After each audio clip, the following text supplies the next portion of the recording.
Just as night and day are by one another briefly eclipsed, my heart's pulse returns me from the edge of self-betrayal.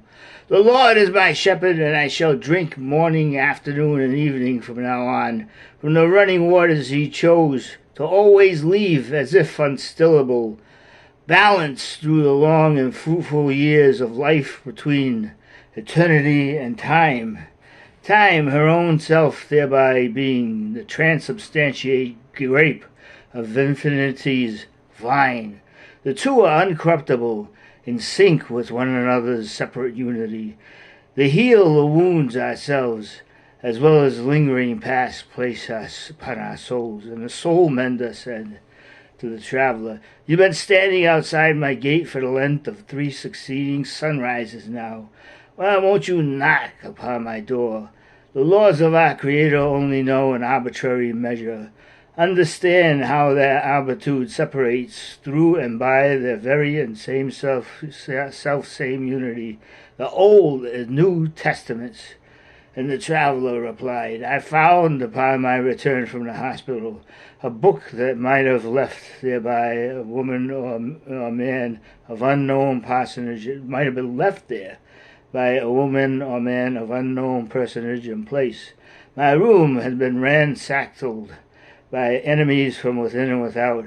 Before reading this book, among others, I only lived by one code only.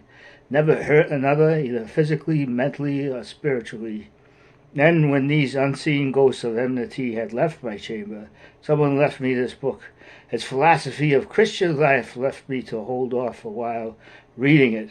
In other words, I'd been long previously crippled in a certain way by a form of OCD, which at its worst convoluted my love and intense interest in varied philosophies.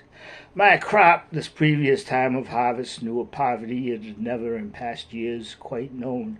Because of this, I could not live as I otherwise might have. Mind you, I'm employing a metaphor to explain to your own self my relentless train of thought, which leaves me vulnerable to depths of insomnia, causing every other day to be as might be otherwise the wreck of a worsening ship, the scattered wood of which has been, with the words of this book, at times made newly able to walk the sometimes storm-tossed ocean waters. And the soul mender again said, "That shipwreck is indeed your strength, left there by Psalms and Proverbs, and made ready anew for varied travels by the friendship Jesus offers one and all in the Gospel of John's Last Supper." And the traveler said, I would hope and pray, as might a bird with a wounded wing wish upon herself a different path to bring her thus far, not leave your richly ornate cosmologies and inquiring wisdoms. And I'll be back when this is uploaded to YouTube.